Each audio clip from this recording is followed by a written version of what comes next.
No. No, don't talk to me. Don't talk to me, criminal!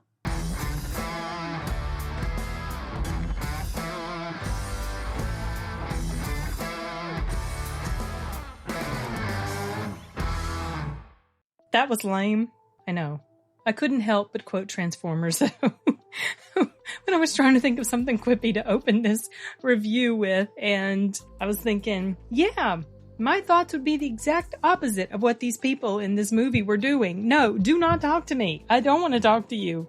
Don't be messing with things like that, y'all. You should know better. Have you never seen a horror movie? Okay, that was a tangent, but if you couldn't tell by now, this review is for Talk to Me. And it was, so today is the 10th of July, I think. I think it's the 10th. Monday the 10th? Yeah. And I went to Regal's Mystery Movie Monday. Now, so far, I have pretty much enjoyed all of the Mystery Movie Mondays that I've seen.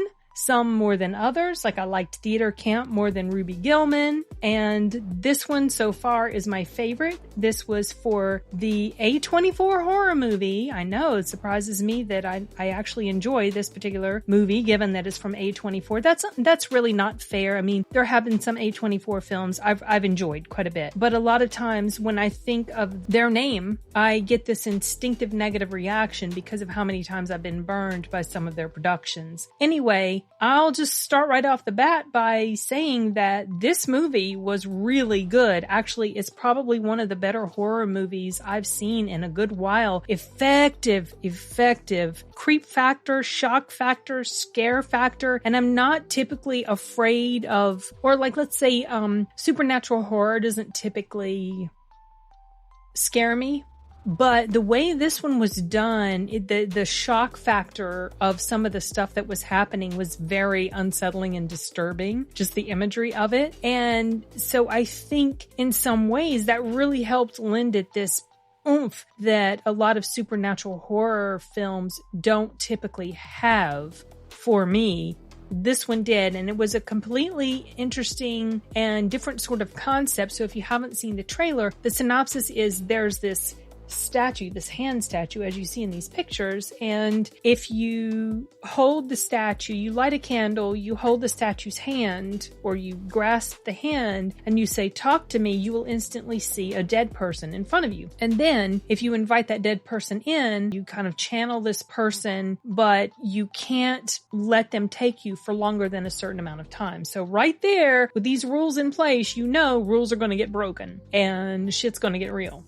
Okay? So that's exactly what happens in here. And something that I liked, though, was you see where it's going to start to go sideways, and you're like, no, don't do it. But at the same time, you understand and you know why they ended up doing certain things that they did that you would be, no, don't do it. You get, like, it made sense, in other words. That was how solid the writing was. The opening scene in this movie really sets the stage. You don't understand what that's all about until later, then it gets explained. I mean, you know it has something to do with this hand, but you don't really understand how it ties into the story until later. And the movie as a whole was pretty tense and creepy. I mean, you know going into it, it's a horror movie, so that already kind of like, all right, you know. And then as things go along, the tension really starts to amp up. The further entangled the main character, her name is Mia, the further entangled she gets with this stuff. So Mia, I really like the way her character was written. She was a very sympathetic character, and you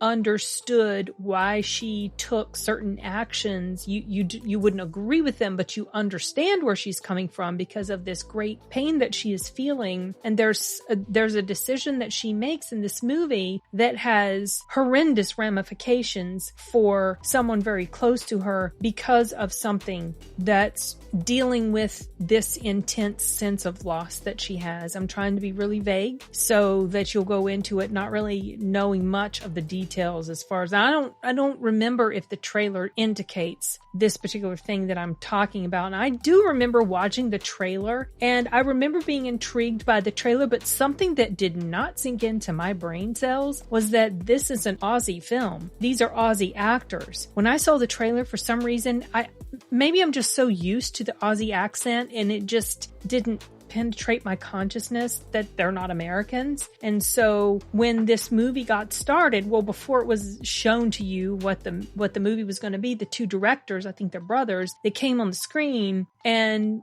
they're talking. I'm like, okay, they're Aussies. And then they said their film was Talk to Me. And then it starts, saying Australian studios or whatever. And I was like, oh, wow. I had no idea that this was an Aussie movie. And you know what? I feel like it's quite superior to a lot of the supernatural type horror films that get produced here in the States. There's something that it felt so much more weighty. It felt so much more impactful. The characters were so much more realistic. Like the acting was really, really good. Everybody did a great job. The main character, I really liked her performance in here. I don't know the actor's name. I only recognized one person in here, and that was the actress who plays the mother of the best friend of the main character. And I don't know her name. Couldn't tell you now what I've seen her in. I just recognized her face. Didn't even know she was an Aussie, or if I did, I totally forgot. But not knowing any of these actors, and have zero expectation about their performance, and I was super impressed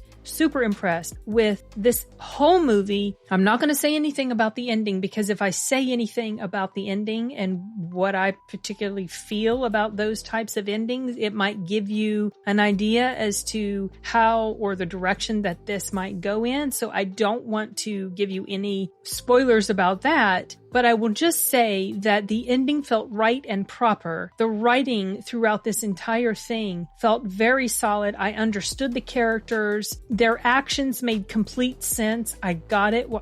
I got it. I just completely got it. It was very eerie. It was very hard hitting with some of the scenes that they were showing. The scares in here were really good, very effectively creepy. Did I say creepy already? I probably did. Tense and creepy moments. And yet at the same time, you weren't overwhelmed with it to the point that you got desensitized to it at all. So this movie, it was only about a little bit more than an hour and a half. The Regal Mystery Movie Monday, when they tell you the time, they're lying to you, because both of the movies, when they have shown like the rating, I think the only thing they're truthful about is the rating. When they've shown the rating and then they've also shown the time, and then you try to figure it out, well, you're not going to be accurate. I thought we were going to be seeing Insidious, and that wasn't the case. It was theater camp. And this particular movie, it was advertised as being an hour and 44 minutes on the Regal app, but no, it's only about an hour and 35 minutes. This film, it reminded me, the effectiveness of the writing in here and the efficient use of time reminded me of how well utilized the time was in the movie Nobody. I specifically mentioned how the pacing was just like, it was just right. It didn't feel too long. It didn't feel draggy. And yet by the time it's over, it's hard to believe that it's only been an hour and a half, because of so much story that was told and all these different scenes and interactions with the characters and events that are happening. And I thought it was really, really good. And I would advise any horror fan to check this out. There were things that I had initially thought were going to be cons that were not cons. And one of them, so there's this kangaroo that shows up towards the very beginning. And I remember writing, the movie goes on, and I'm thinking to myself, as the movie's going on, and later I'm writing in my notes, what was the point of the kangaroo? And then that question was answered. And then another thing, I was thinking, why is it that certain noises aren't heard by other people in the house? But then eventually I came to understand why that was the case. And so things that I had put down as potential cons were not cons at all. As far as the quality of the storytelling and the quality of the acting and the movie making and the cinematography and the sound and all of that, how this was editing and how this was all put together, I can't think of any cons.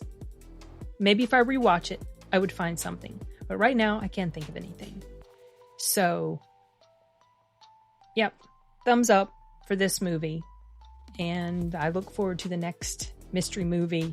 Now, Regal is saying it's 2 hours and 24 minutes, but I know they're lying, so I have no idea what it's going to be. But I was very pleasantly surprised by how well this was done. Seriously, I had a feeling that I would enjoy it just because the trailer made me feel pretty positive about it, but I didn't know how solid it was going to be, and I was very happy about that. Okay, I don't think I have anything else, so I am going to go ahead and pull the plug on this one, you guys. Later!